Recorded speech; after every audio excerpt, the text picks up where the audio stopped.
Welcome to SolidCAM Professor on our series of Getting Started. I'm Sydney, your SolidCAM Professor, and in this part we'll be doing our second part of turning. If we take a look at this part now, you'll see that we have to turn this part, cut away at this area over here. Also, we have to turn away this area over here and also drill out the inside hole. We'll start our first operation, and in this operation we'll choose our geometry, and our geometry in this particular case is the actual shape on the outside over here. Basically, we'll be doing along the part from the outside as seen over here. And you can also note that we have an extension at the beginning. We also have an extension at the end.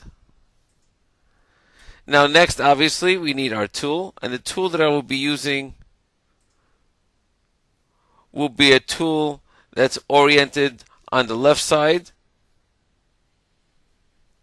and with all the information needed for that particular tool. In my technology area, I will now be doing a rough cut, and again, I'll be working along the part instead of the face, and in the external mode of turning. Also, I will not be using compensation, and I can choose to either use the cycle for the machines or not to use the cycle machines. I'll be doing it without using the cycle. Now, in my rough area, I'm choosing the option of constant. In other words, going down every single amount of 1 millimeter.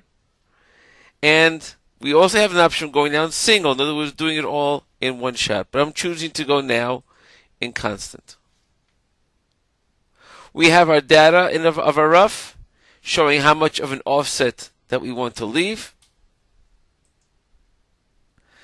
And basically now, if we do our simulation, you'll note on the tool path, the tool goes in, working its way in all the time. Let's just take a quick look on our turning simulation, and you'll note here also that our tool comes from the outside, moves across,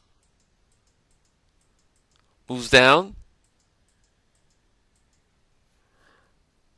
Now, note what happens at this point over here.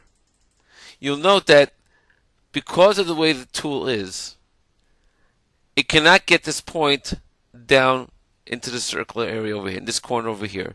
So what it actually is doing is creating a safety envelope to mill down, to turn down only up until the border, it can, as far down as it can go, leaving excess material over there. Let's run it now to the end, and you can see what the result is. In other words, this side was completely turned out, but this side still has excess material that still has to be turned out.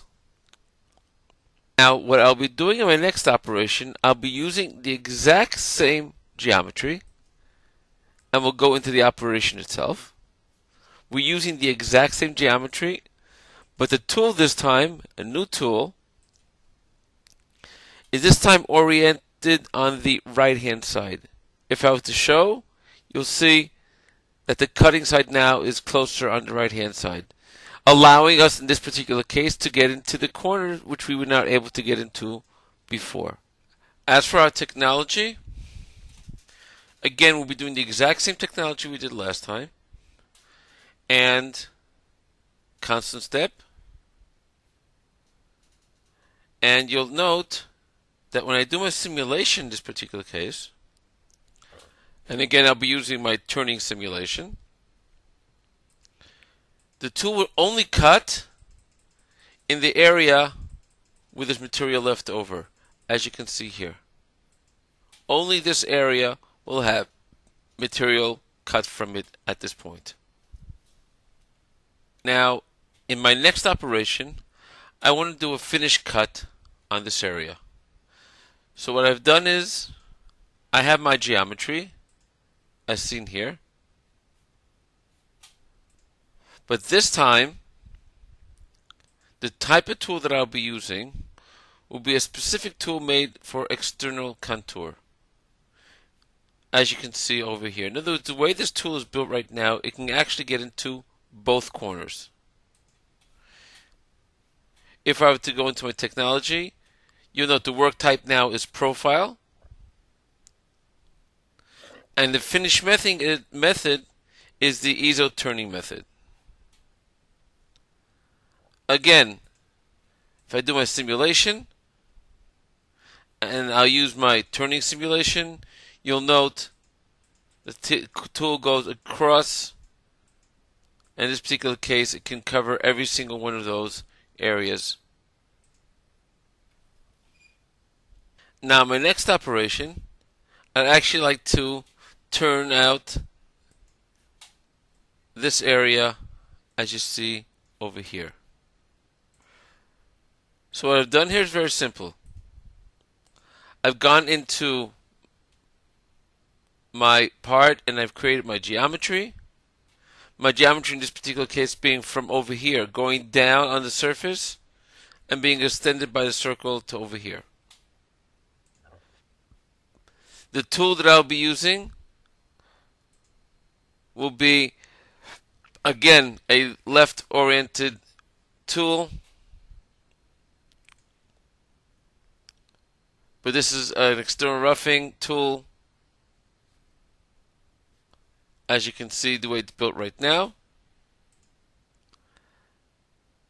My technology will be rough, but this time my process type will be face.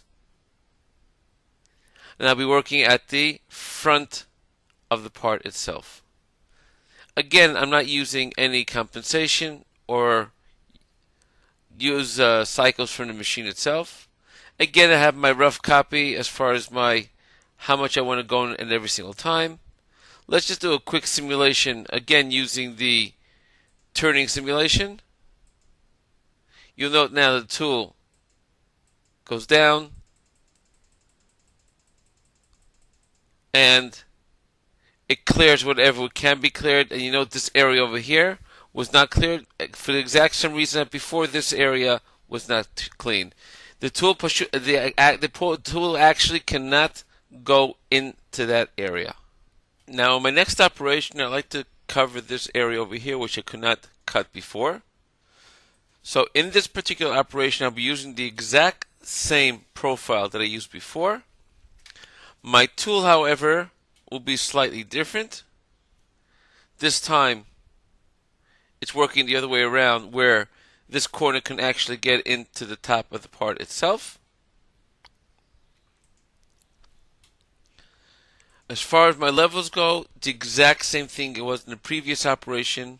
And if I was just to do simulate, you'll note now that the tool will only cut in that area, in that corner itself.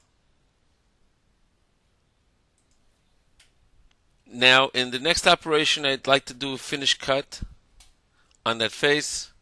So again, I've chosen the tool. And this tool is very similar to the previous tool I used before. In fact, it's the exact same tool I used before. My levels area, this time I'll be using a profile work type, in other words, a finish, and the ISO turning method. And when you look at my simulation now, you know that it cleans whatever it does over there. It went straight here because this area it cannot go into. And one smooth cut, it's basically all done. In my next operation, I'll be doing the exact same thing, just working in the areas where I have to get into. And the tool, again, this time only cover the top area over there. My technology, again, will be a rough, but it will also be doing a finish. And note though, when I do my simulation with my turning, it's basically just doing the finish cut. The reason why I did not do the rough, because it saw that there was nothing left for it to do in the rough operation, so therefore it went straight to finish. So even though I've told it to do rough, it recognizes the fact there is no rough to be done over there, and it only did a finish cut. Again, if I were to start from the beginning, let it run, just slow it down, one cut, and we're all done with our finish cut. Now, in my next and final operation, I like to drill this hole that's over here. So I've simply created a drilling operation. Note again, in the geometry, I do not have to pick a geometry. Since we're turning, it can only turn in the middle of the part itself. The tool that I will be using will be have a diameter of 40. And note that the angle over here is at 180. In other words, basically over here, we'll be using a U-drill to drill out the part itself.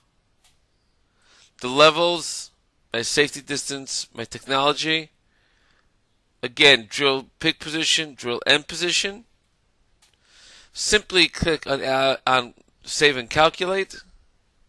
And if I have to do the simulation, but not only that simulation, I'll do every single simulation in Solid Verify.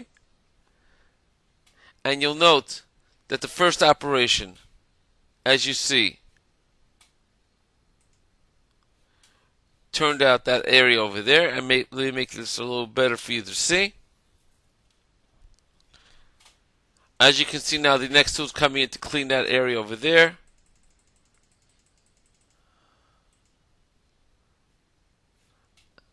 And now every single one of these areas has been dealt with.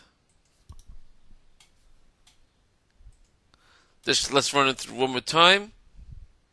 Simulate, Solid Verify,